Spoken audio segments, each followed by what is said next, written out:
India news में हूं आपके साथ पिंकी धनखड़। खबरों के खास बुलेटिन की शुरुआत करेंगे और सबसे पहले बात अमेरिका की। अमेरिकी एयर स्ट्राइक से एक बार फिर से यमन दहल गया है। यमन हुती विद्रोहियों पर अमेरिका ने कहर बरपाया है। 38 लोगों की इसमें मौत हुई है, 100 से ज्यादा लोग इसमें घायल बताए जा रहे हैं। अमेरिका ने यमन के हुती विद्रोहियों के खिलाफ बड़ा हमला किया है। रास ईसा तेल बंदरगाह पर हुए इस अमेरिकी हवाई हमले में कम से कम 38 लोगों की मौत हो गई है। 102 लोग घायल बताए जा रहे हैं। अमेरिकी सेना के सेंट्रल कमांड ने भी इन हमलों की पुष्टि की है। अमेरिका के राष्ट्रपति डोनाल्ड ट्रंप ने हुती विद्रोहियों के खिलाफ 15 मार्च से एक नया सैन्य अभियान शुरू किया है। तब से लेकर अब तक यह एक दिन में मारे गए लोगों की सबसे ज्यादा संख्या बताई गई है। और ऐसे में ये अमेरिकी सेना ने यमन में हितुओं के खिलाफ सबसे बड़ा हमला बोला है। यमन के रास ईसा तेल बंदरगाह पर किए गए अमेरिकी हवाई हमले में कम से कम 38 लोगों की मौत हो चुकी है, ये बताया जा रहा है। और सेंट्रल कमांड ने भी इन हमलों की पुष्टि कर दी है। बता दें कि यहाँ पर अमेरिका के राष्ट्रपति डोनाल्ड ट्रंप के नेतृत्व वाले प्रशासन द्वारा 15 मार्च से हुती विद्रोहियों के खिलाफ शुरू किए गए अभियान के दौरान मारे गए लोगों की सर्वाधिक संख्या है। ये हुती विद्रोहियों के हमले पर जिस तरीके से ये खबर सामने आई है, ऐसे में घटनास्थल पर लाशें बिखरी हुई भी नजर आई। कुछ तस्वीरें ऐसी भी सामने आई। घटनास्थल पर लाशें बिखरी हुई नजर आ रही हैं। अमेरिकी सेना के सेंट्रल कमांड ने एक बयान में कहा है कि अमेरिकी सेना ने ईरान समर्थित हुती आतंकवादियों के लिए ईंधन के इस स्रोत को खत्म करने और उन्हें उस अवैध राजस्व से वंचित करने के लिए यह कार्रवाई की जो पूरे क्षेत्र को आतंकित करने की हुती प्रयासों को 10 साल से अधिक समय से यहाँ बढ़ा रहा था। अधिक जानकारी के लिए हमारे सहयोगी आदित्य वाधवान हमारे साथ जुड़ गए हैं। आदित्य, बड़ा हमला अमेरिका ने किया है। अमेरिकी सेना ने यमन में हुतियों पर यह बड़ा हमला किया है। अब तक का सबसे बड़ा हमला माना जा रहा है। 38 लोगों की इसमें मौत हुई है, 100 से ज़्यादा इसमें घायल बताए जा रहे हैं। तस्वीरें भी कुछ सामने आई जिसकी जानकारी मिल रही है। इनपुट जो सामने आ रहा है कि लाशें चारों तरफ बिखरी नजर आई थी।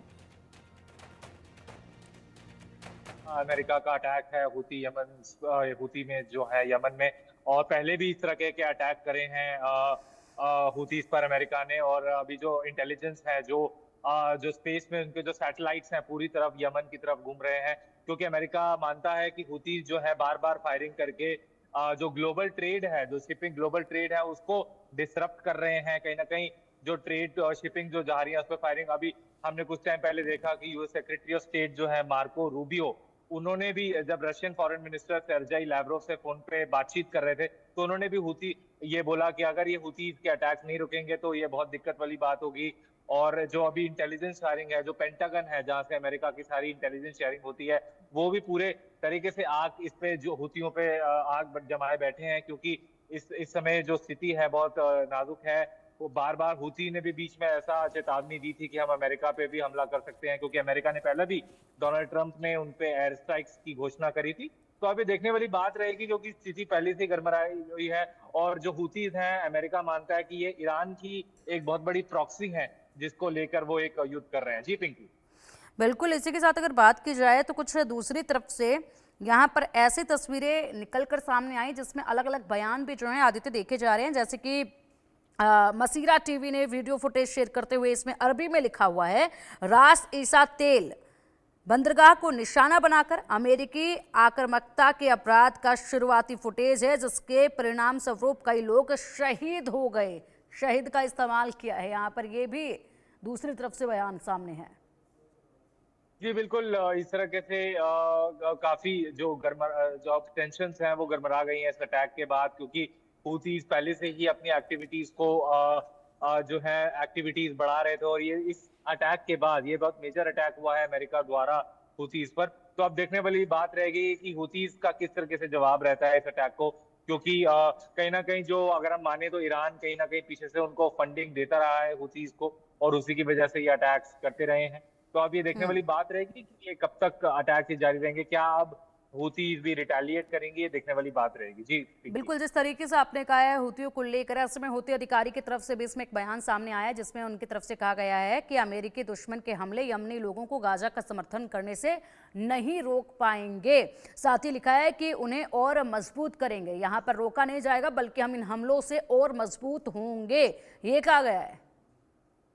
जी, बिल्कुल, ये तो बात बहुत ऑब्वियस सी है। ये पहले भी हूथीज़ और यमन बोलते रहे हैं कि जो अमेरिका है, इज़राइल को अपना पूरा सपोर्ट देता रहा है और उसी वजह से हमने देखा यमन की जो कॉन्फ्लिक्ट है, वो इज़राइल के साथ भी है।